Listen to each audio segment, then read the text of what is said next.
Good morning, everyone, and welcome to our June 2022 Watchguard Update webinar. This is Madison Slater. I'm the Executive VP of Security and Operations here at JSCM Group and your friendly neighborhood Watchguard expert. We appreciate all of you joining us this month. We do have a lot of good information to cover, and at the end of the webinar, we will be doing a drawing. So make sure you tune in for the full thing, and we'll pull a name here at the end. So just a couple of housekeeping things before we get started. Everyone's line is on mute automatically. This webinar is being recorded and will be available for playback on our website. There is a chat window available through the WebEx console. And if you have any questions, please feel free to send those over and I will make sure to answer those at the end. And those questions can be about what we're talking about today, or if you have any general WatchGuard questions, I will do my best to get you the answers for those as well. All right, so our topics this month, we're first going to talk about 12.8, just give you an overview of some of the new things that are available with this new firmware, preparing you for some of the 2022 end-of-life devices. We do have a handful of devices coming end of life here at the end of the year. And then we've actually got two demos for you this week, or this month. Both of these are focused on restricting access, one to your watchguard.com account, and then also talking about best practice remote management. So some good stuff this week. Before we jump into our full topics, as always, we like to give you an update on what our recommended firmware updates are compared to the latest releases. So the too long didn't read version of this is that we are recommending the latest release of all of the firewalls firmware available for our XTM 800, 1500, 2500 series and our XTMVs. The latest release for that goes back to 12.13 update 8, which was released 223. We are recommending that one for you. For our Firebox T10, T15, T30, T35, T50, M200, M300, and our WatchGuard APs, we have 12.59 Update 2, which we are recommending. That was released back in February as well. And then for our larger or newer Firebox T series and M series, we have 12.8 Update 1. That was released back in April. We did do some testing on that, and we have been rolling that out to our devices as well as to our managed firewall clients. So we do recommend that 12.8 update 1. As always, we like to give you recommendations on what firmware we feel you should be running, just to make sure that you guys know what we're seeing as being good and bad. In general, we do wait for one of the updates to come out just to make sure that we've got any fixes for known bugs. I don't have this in the webinar, but just to give you a little bit of a heads up, so 12.8.1 is currently in beta. That should be coming out for release, I'm anticipating in the next month or so. When 12.8.1 comes out, we will test it, but again, we will typically wait until they release that update 1, at least give it a few weeks or just to make sure that there's not any severe issues. All right, so just want to talk a little bit about some of the features available in 12.8. There's actually a whole long list of things, but I wanted to pick out some key items. Big focus for 12.8 is updates to Sd-Wan. Sd-Wan is something that a lot of organizations are using, software-defined WAN. It gives us the ability to utilize our external circuits in a little bit more I like to call it fancy of a method. With SD-WAN, what we're focused on is utilizing multiple internet circuits to give us better performance, to give us preferential treatment for certain traffic or applications. So a lot of the 12.8 updates are focused on SD-WAN. The biggest piece of this is that SD-WAN now offers more than just failover. Previous SD-WAN versions with the WatchGuard, you could set up SD-WAN, but failover was the only option. So you still have one primary circuit and one backup. Now we have a round robin option that is similar to the multi-WAN round robin option. And so what this allows you to do with the SD-WAN action is actually get cumulative use out of multiple circuits. So the thought being, if you're paying for the speed, use it all together. So that is a new fairly sizable change with SD-WAN. Because of the updates with SD-WAN, they do have some new management server templates specifically for SD-WAN. So if you are someone that uses WSM for your firewall management and you're using templates, SD-WAN is now available through that. There is a new feature in Watchguard Cloud. There's a live status option that allows you to look at live logs. And one of the new changes is live status of links for SD-WAN. So we do have a little bit more logging available to us now in cloud for our SD-WAN option. Just as a side note, if you are not currently using Watchguard Cloud for logging, I do highly recommend it. Even if you still have a Dimension server, that's fine. You can keep that running. There's a lot of stuff that is available through Watchguard Cloud logging that you do not get through just on-prem Dimension. So definitely something that I would recommend. If you have Basic Security Suite, you get 24 hours of data retention. If you have Total Security Suite, you get 30 days of data retention as part of your license. And then the other big thing I wanted to point out with Fireware 12.8, you now have the ability to suppress the geolocation deny page.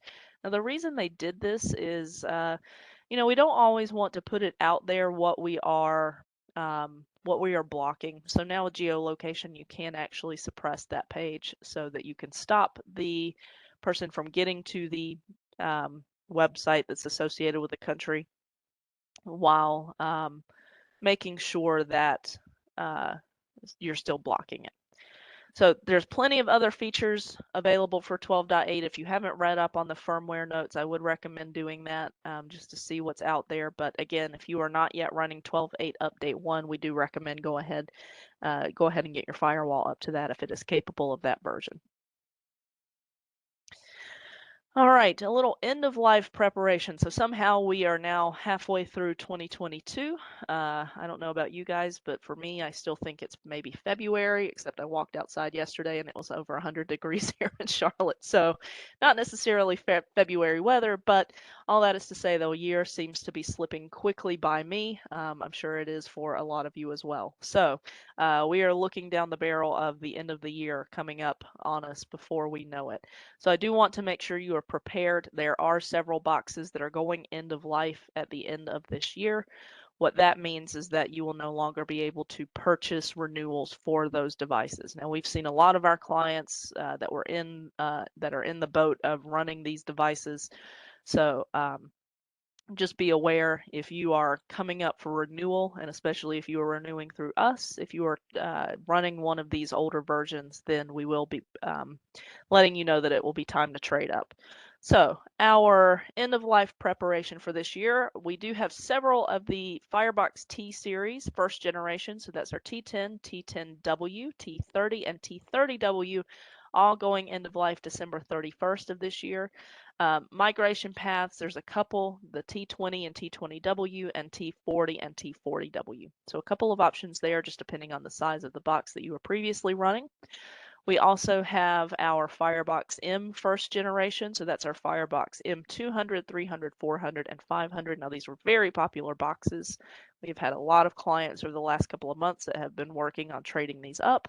Our upgrade paths for these are the M290, 390, 590, and 690. And you are right, they did not make F490. So there are a couple of options there. The 90 boxes are really nice, lots of good processing on those. So we've seen some good implementations of those already.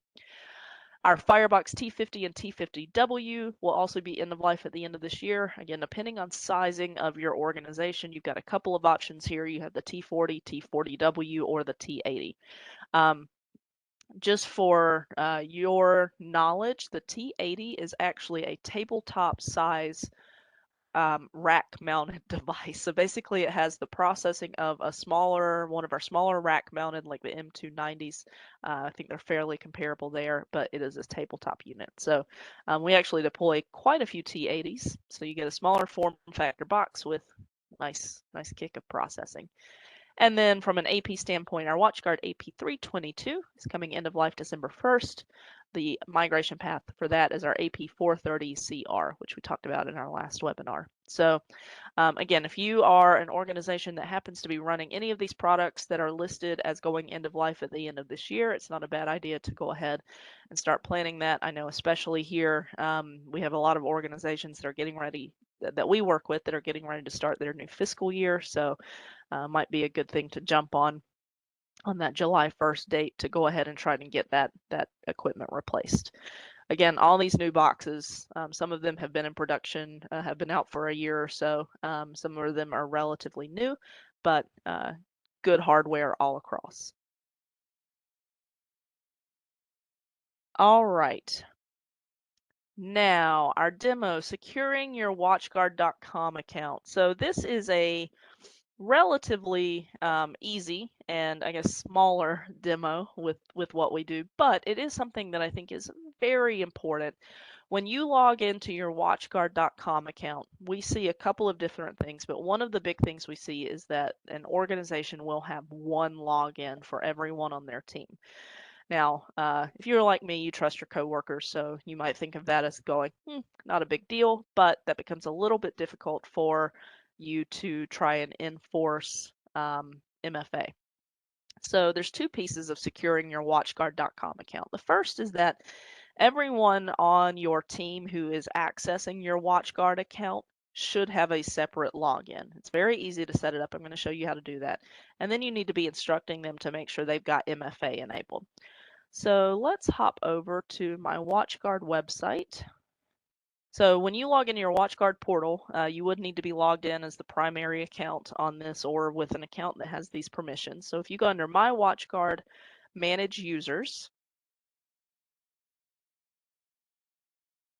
and let me get logged in here. So you're actually going to see what the process looks like because I've got MFA turned on for mine, which I'm going to show you how to turn yours on as well.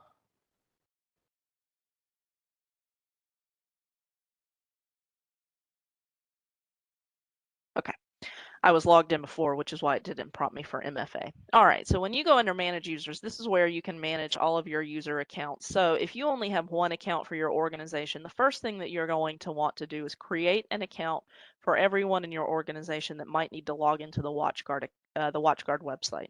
Now, this could be used for if they're logging in to activate or pull feature keys, but this is also where you control access for logging into the WatchGuard cloud. So you would set up your account.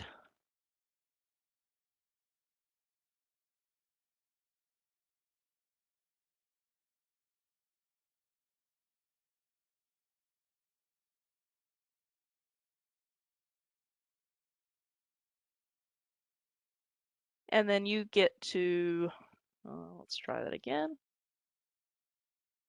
Doesn't like the name test account. Okay, let's try that again.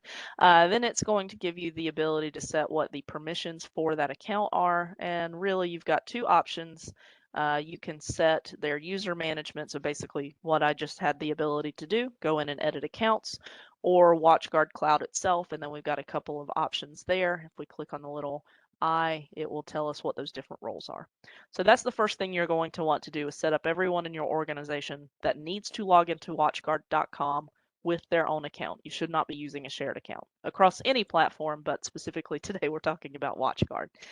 Now, once you have an account set up, or once your coworkers have their accounts, what you're going to want to do is go in and turn on your MFA. So in order to do that, when you log into watchguard.com with your account, you're going to go into Manage Profile, and you're going to click Edit right here next to About You. Now mine is already enabled, but you will see an option right here to enable MFA. And what that's going to do is walk you through an activation process. Now, to do this, you're going to need the AuthPoint, AuthPoint app running on your mobile device. It's a free app. That's WatchGuard's MFA. If you are already using AuthPoint for other services, cool. You're just going to be scanning a new QR code. So what it's going to do is send you an activation, and you'll scan that into your account so that when you log into your WatchGuard account, you will now be prompted for MFA. So again, that's why we can't really have shared accounts any longer, because we don't really want to be handing that MFA token out to just anybody.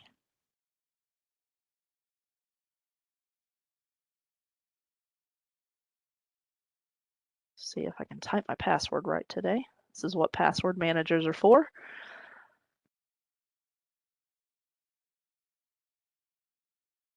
And what it's going to do is pop up and it's just going to send me a push. All right, so allow and send push. And then that pops up on my phone. I click approve, and then I can log into my Watchguard account. So definitely, I would say today, make sure that you've got your watchguard.com account secured. Why is it important? Well, there's a lot of actual sensitive information inside of it. Specifically, if you are logging your firewalls to your to WatchGuard Cloud, if you are using services like AuthPoint or TDR, you're going to want to make sure that that access is protected. Now, the second piece of our demo this month is remote management best practices. I really wanted to focus on access this month. This is an important conversation that I try to have regularly. Even if you know exactly how to securely lock down your firewall, it's never a bad idea to make sure that nothing has accidentally changed. So on your WatchGuard firewall, we have two policies that allow remote management. We have the WatchGuard Web UI policy and we have the WatchGuard policy. So this is a very blank policy, not really anything new. This is what it's going to look like typically out of the gate. So we have our WatchGuard Web UI and our WatchGuard policy. Web UI controls access to the web interface. WatchGuard controls access if you are logging into the firewall via WatchGuard System Manager. Now, by default, these two policies are written just like this, from any trusted or any optional to the firebox. So by default, if it's a physical box specifically, your access is only going to be allowed from internal resources, which is good, but still not as locked down as we should have it.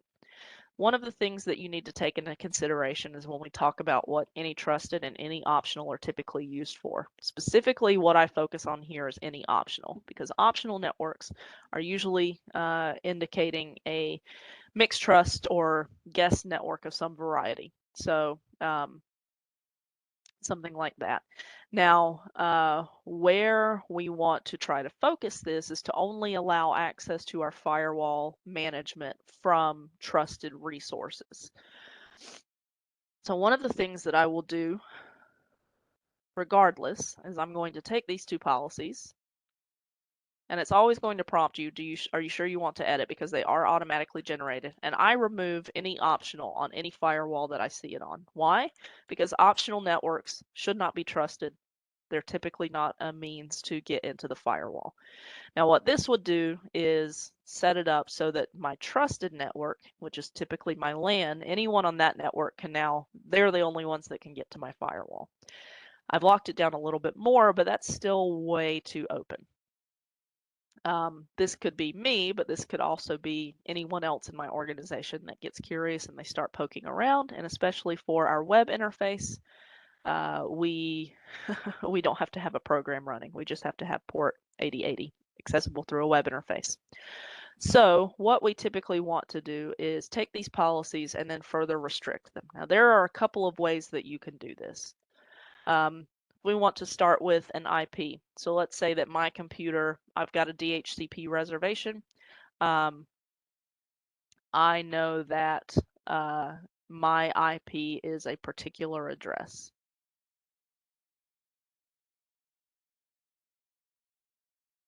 I can do that.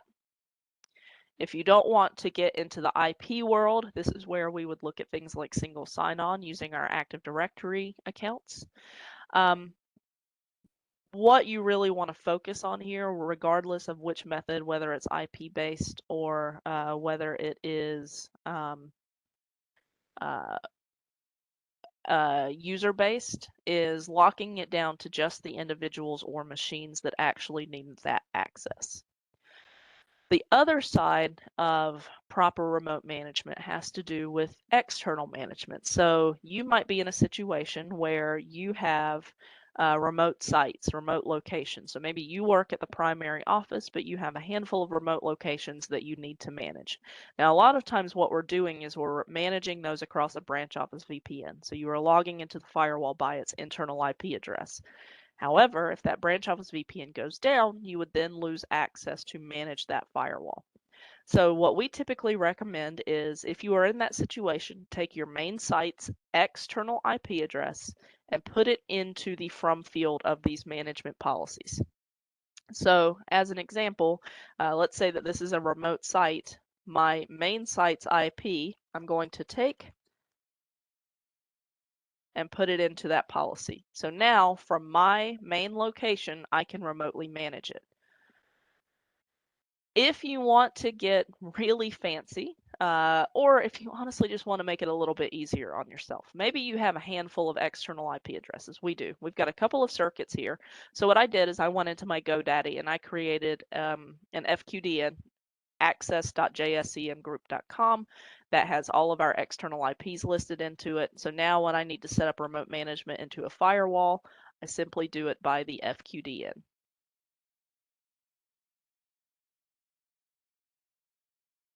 So we do this with our firewalls that for our clients that we help manage. What this means is that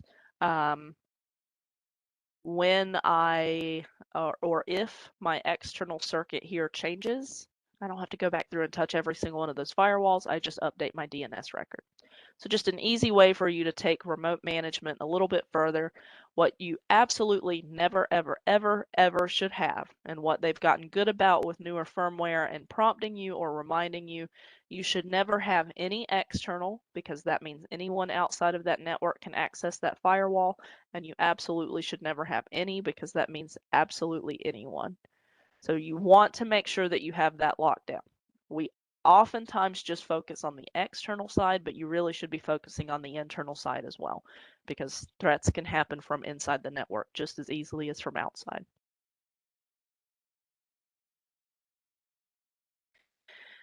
All right, just to let you all know, we always do have a full list of classes.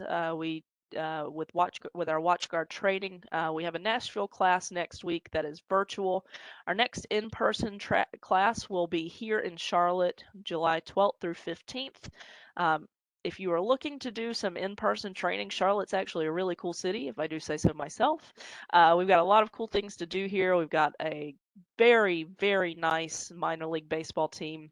Their stadium is really cool. We have a whitewater center, and if you're in the mood, we've got our NASCAR Hall of Fame, which I've actually never been to, even though I've lived here for a very long time. But we also have classes coming up in Seattle, Chicago, and Orlando. So if you are looking to get some in-person training, we would love to see you here in Charlotte. We also offer all of our classes virtually, so if you can't quite make it out of the office, we have those options as well. We do teach these classes on different time zones to try and accommodate different clients and where you might be coming from. So if that's something that you're interested in, reach out to us. We'll be happy to get you signed up. We also offer custom on-site training. So if you have several people in your organization that you want to get trained all at once, we will come to you. We actually really like doing that. So it gives us an opportunity to meet you in person and get a feel for how your organization works a little bit more intimately. All right, I'm going to give everyone a second. If they have any questions, please send those over and we will go ahead and do our drawing. So let me get that really quick.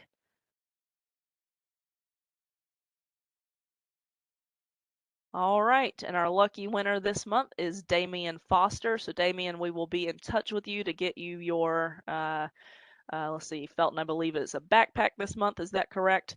So we will be getting that over to you. Congratulations. We do like doing these drawings. I'm sure you all know with COVID, we weren't able to get out and see people as much. So we do have a nice stock here of of goodies. So we do try to hand these out. But congratulations, Damien. We'll be in touch with you to get that sent over to you. If anyone, I was just told it is a backpack that has goodies inside of it, so even better. And I will say, I have used this not this particular backpack. You're not getting a used one. I have used this backpack It's very good. It's got a lot of pockets. I have lost stuff in it. It has that many pockets. So congratulations. Uh, just so you all know, if you are really interested in a backpack, we give them away free if you come and attend our classes. So just a little bit more incentive there.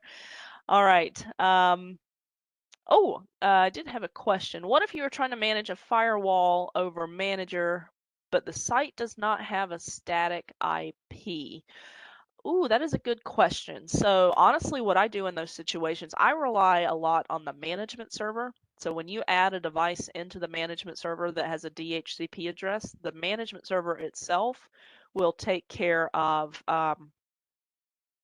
updating that for you. So that is something that I rely on. Um, I think we've had situations where there was like a dynamic DNS record that was set up for that device, so we were just connecting over that. But I typically will rely on the management server because I prefer centralized management. I mentioned logging with geolocation not showing in System Manager. Can I reiterate that? Yes. So one of the new things that geolocation, it's not so much logging itself. Let's see. Let's turn this. Oh, I don't have, I didn't attach a feature key to this. What I mean by that, when your geolocation is enabled, you can actually uncheck this enable deny page. So that way you deny it through geolocation, but they don't actually see that. So they just know they didn't get to it. Really what that does is just tries to obfuscate things that you're doing from a security perspective that you don't necessarily need the user to know. So if you had an attacker inside of the network, then it would, they wouldn't know that you're blocking them from reaching out to a certain country, things like that. Another question, is AuthPoint the only MFA option supported by Watchguard.com? Yes, at this point, I believe that it is. I think it's been a little while since I tried, but I know I did try at one point to scan that into like a the Google Authenticator app, and it did not work. So yes, I believe AuthPoint is the only MFA option. We have recommended to Watchguard that they do offer other options just to make that a little bit more flexible. For multiple, I love this. We have so many questions this month. This is great. All right, for multiple accounts in Watchguard Cloud, do you need to purchase AuthPoint licenses for MFA? No, no, and I apologize. That was an important piece that I left off. So when you are turning on MFA just on your watchguard.com account, you do not need any MFA licensing. You just need the app on your phone. So you don't have to worry about purchasing anything. It's just a way for you to get some security on that account. Thank you for that question, Philip. That was actually a really good one, and I apologize for not addressing that when I was going through that. That does not require any actual licensing. All right, any other questions?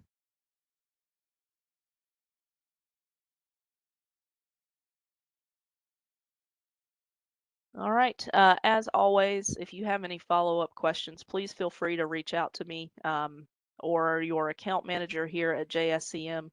We want to make sure that we get you well taken care of, especially if you are someone in the boat that you have a one of those end-of-life appliances. Please make sure you reach out to us, and we'll work with you to get that traded up to a supported device. Thank you all for your time this month. We hope you have a great afternoon. Have a wonderful 4th of July, and we will talk to you in a few weeks. Thanks all.